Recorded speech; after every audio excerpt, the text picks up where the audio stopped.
2027 में भाजपा को ना तो चंदा मिलेगा और न ही दान, वोट तो मिलेगा ही नहीं और अखिलेश यादव मुख्यमंत्री की कुर्सी पर बैठ जाएंगे, ऐसा उन्होंने कहा है। यह दिवा स्वप्न है या फिर यथार्थ, हम इस पर बात कर रहे हैं। 2027 का चुनाव सर पर है, आगाज शुरू हो गया है। इसके बाद हम यह भी बात करेंगे कि राम जी के वंशज आगे आए हैं, तलवार उठाए हैं और उनका कहना है कि जो ट्रस्ट बना था हमारा कहीं कोई नाम नहीं, राम जी हमारे थे, हम उनके वंशावली के लोग हैं। ऐसा हुआ क्यों? बाहर के लोगों को भर दिया जिससे कोई मतलब नहीं था। और अगर देखा जाए तो कई लोग यह भी कह रहे हैं कि चंपत राय जैसे लोग कार सेवक भी नहीं थे, उसके बाद भी सर्वे सर्वा बना दिया गया। नृपेंद्र मिश्रा की तो बात ही अलग है कि उन्होंने गोली चलवाया मुलायम सिंह के सिपाह सालार होते हुए और नृपेंद्र मिश्रा को सर्वे सर्वा बना दिया गया।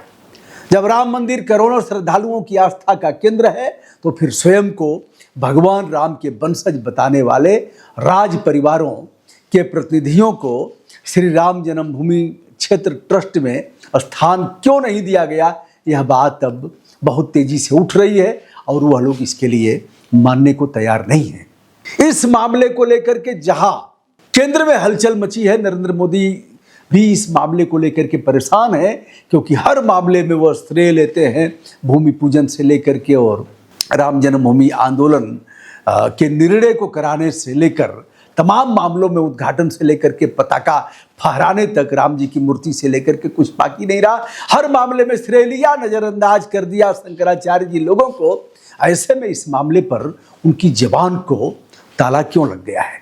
मैं लकवा मारना नहीं कर सकता, हमारे प्रधानमंत्री जी हैं और मैं ऐसे शब्दों का प्रयोग नहीं कर सकता, लेकिन जुबान खुल नहीं रही है, जुबान पर लग गया है ताला। अब क्या आधार था और यदि नहीं हुआ तो क्यों नहीं किया गया उनके वंश के लोगों को?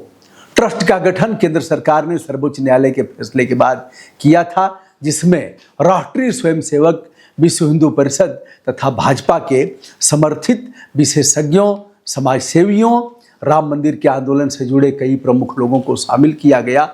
लेकिन अफसोस, उसी अयोध्या का रहने वाला संतोष दुबे, जिसने 4 गोलियां खाया, महीनों तक जिन्हें हॉस्पिटल में भर्ती किया गया, उस संतोष दुबे को जिसने जो 40 लोगों में यानी अटल, जिसमें लाल कृष्ण आडवाणी, मुरली मनोहर जोशी, साध्वी ऋतंभरा, उमा भारती, विनय कटियार, ऐसे लोग जिसमें शामिल थे, अशोक सिंघल, उस श्रेणी में शामिल संतोष दुबे को भी न्योता नहीं दिया गया। अब स्वयं भगवान श्री राम के वंशज यह बता रहे हैं कि यदि हमें नहीं दिया गया तो यह हमारे साथ नाइंसाफी है और सारे चोरों को भर दिया गया।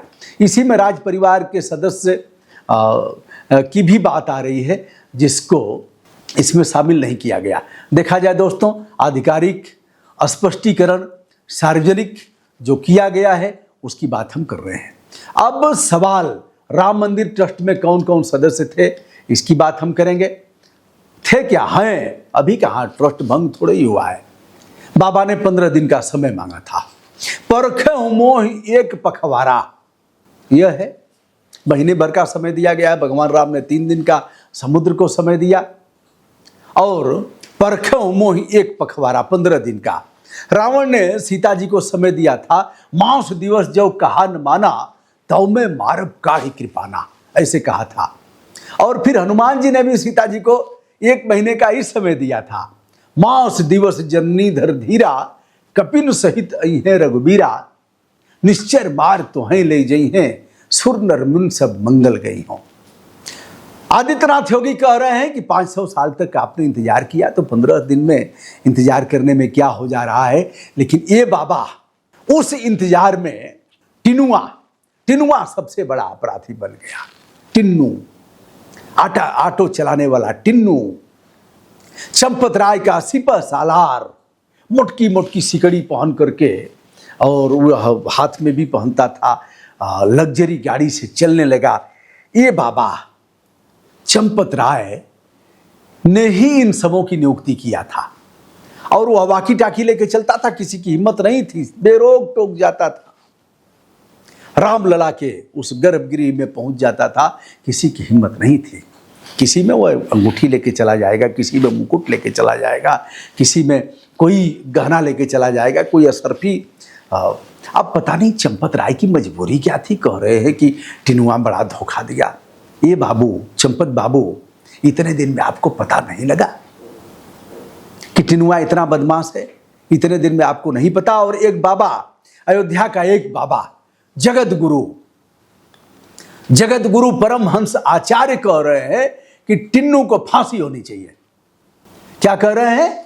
टिन्नू सबसे बड़ा अपराधी है, टिन्नू को फांसी होनी चाहिए, क्योंकि उसने विश्वासघात किया और सबसे मोटी रकम, सारा माल वही हड़प लिया है। और कह रहे हैं शेष लोगों का कोई उतना दोष नहीं है, 6-6 महीने की सजा दे करके उनको छोड़ देना चाहिए। अब इस समय कैमरे पर आ नहीं रहे हैं। बाबा से मैंने कई बार बातचीत किया कि ये बाबा कैमरे पर आ जाइए, तो उन्होंने कहा हम कुछ बोलेंगे नहीं इस समय, बड़ा इस समय संक्रमण काल है और हमको भी ठेल देगा, लखनऊ वाला बाबा हमको भी ठेल देगा। हमारे पर तो ऐसे ही मुकदमा हुआ है, कई एक मुकदमा हुआ जब हम राम मंदिर के लिए चीता सजा करके बैठे थे ना, कई दिन जेल में रहे, 14 दिन तक रहे, तो हमसे कुछ मत कहलवाइए। अब बाबा टिन्नू को ही चाप रहे हैं और सबको क्लीन चिट दे रहे हैं, 6-6 महीने का कारावास। और बाबा की जुबान खुल नहीं रही है चंपत राय और अनिल मिश्रा के सवाल पर। तो आइए, इसके अध्यक्ष हैं महंत नृत्य गोपाल दास, महासचिव हैं चंपत राय, कोषाध्यक्ष हैं स्वामी गोविंद देव गिरी, निर्माण समिति के अध्यक्ष हैं नृपेंद्र मिश्रा, IAS अफसर है, मोदी जी के बड़े करीब रहे हैं और उस समय कार्यसेवकों पर गोली चलवाने का सीधा सीधा आरोप इनके ऊपर ही लगता है। के पराशरण है और कामेश्वर चौपाल जी हैं, महंत दिनेंद्र दास हैं, विमलेंद्र मोहन प्रताप मिश्र हैं और कुछ अन्य लोग हैं पदेन सदस्य। श्री राम के वंशज कौन हैं? रघुकुल रीति सदा चली आई, प्राण जाई पर वचन न जाई। हम रघुवंशी हैं और हम जो कह दिए उसको करके रहेंगे।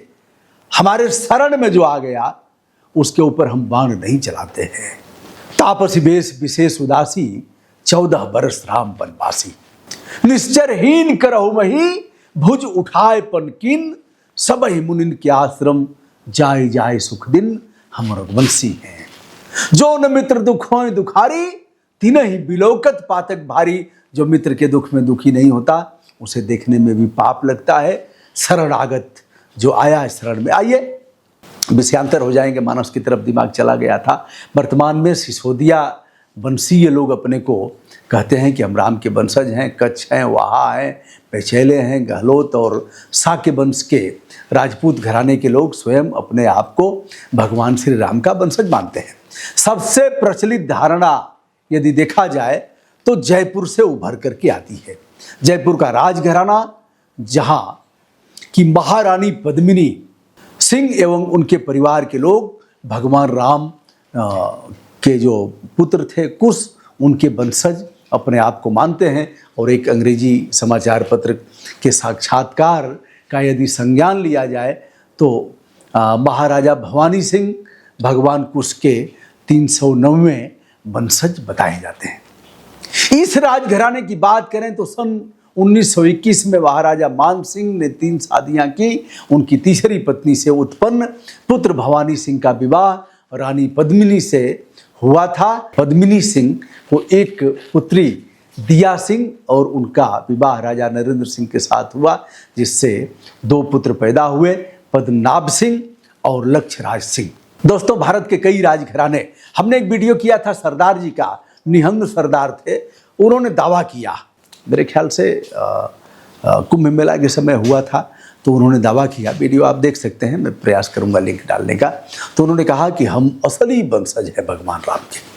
अगर ओम प्रकाश राजभर की बात किया जाए तो भर बानर कहते हैं कि हनुमान जी के वंशज हम हैं, हमारा ही अधिकार है।